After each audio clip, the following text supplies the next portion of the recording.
Tapi juga demikian juga ketika pemeriksaan ini juga sekali lagi saya sampaikan dari Pak Ahmad Kosinudin ya selaku tim kami itu juga mengatakan ini benar-benar pemeriksaan yang di luar batas gitu loh. Kenapa di luar batas? Ya karena baru pada tahap klarifikasi saja undangan itu sudah sampai saksi itu diperiksa ibu-ibu ini ya Bu Kurnia itu dari jam 10 pagi sampai jam 11 malam gitu kan, udah kayak sifatnya udah kayak tersangka saja gitu deh gitu kan. Jadi artinya tidak clear, sedangkan yang pelapornya itu Mbak itu baru melaporkan dan hanya 2 jam kemudian katanya sudah cepat sekali gercep dan belum ada satu saksi pun dari pihak pelapor itu yang diperiksa gitu. Kalau ada imbang dari mereka juga diperiksa, kemudian bisa semua dokumennya juga ditunjukkan. Sekali lagi saya mengucapkan terima kasih kepada Ibu Mega, Presiden kelima kita yang masih masuk pada golongan orang yang waras ya di Republik ini, yang kembali mengungkapkan pendapat. Saya kira pendapat waras ini perlu Mbak diikuti oleh kader-kadernya gitu ya. Gitu. Jadi menurut Anda penyidik juga perlu juga memeriksa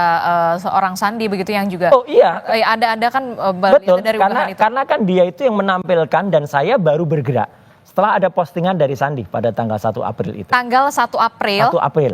Itu dia posting itu di X. Di X. Di Twitter. Dan kemudian. Waktu itu unggahannya seperti apa? Unggahannya adalah dia mengatakan bahwa biar lebaran Anda tenang gitu ya.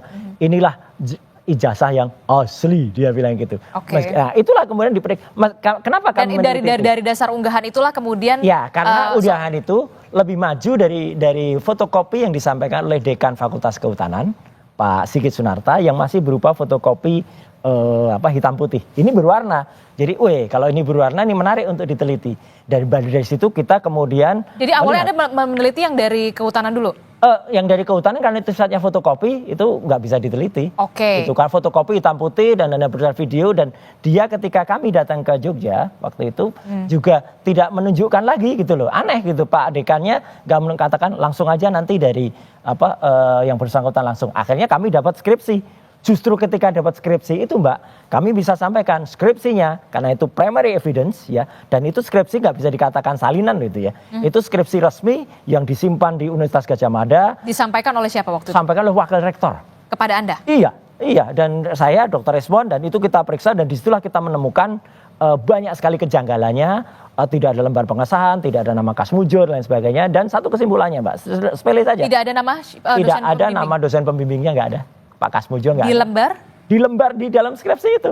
Kan aneh gitu. Yang namanya dosen pembimbing, meskipun itu bukan dosen pembimbing akademik ya, misalnya ya, meskipun itu dosen pembimbing skripsi, meskipun sekarang ada juga kayaknya ada sinkronisasi. Tadinya dosen pembimbing skripsi loh ya, terus sekarang dikoreksi jadi akademik. Oke lah, tapi tidak ada lembar pengujian dan kesimpulannya kita jelas. Kalau dari sebuah telur yang busuk, anggap aja skripsi ini busuk, tidak mungkin menghasilkan hewan atau ayam yang bagus. Jadi nggak mungkin ada ijazah yang bagus, ijazah yang benar kalau dari skripsinya seperti ini. Kalau nanti misalnya ijazahnya itu dinyatakan otentik gitu, atau misalnya dia asli gitu ya, skripsinya kayak gini kok bisa ijazah asli? Biar masyarakat yang menilai. Apa langkah yang akan Anda lakukan selanjutnya? Ketika memang nanti memang pihak kepolisian mengatakan ini otentik. Kalau otentik kita lihat dulu keterangannya. Saya tadi sudah sampaikan kan, detailnya seperti apa. Kalau ternyata polisi juga tidak menampilkan ijazah yang asli menurut itu kan masyarakat juga bisa nilai nanti. Oh asli, sama nggak yang diposting?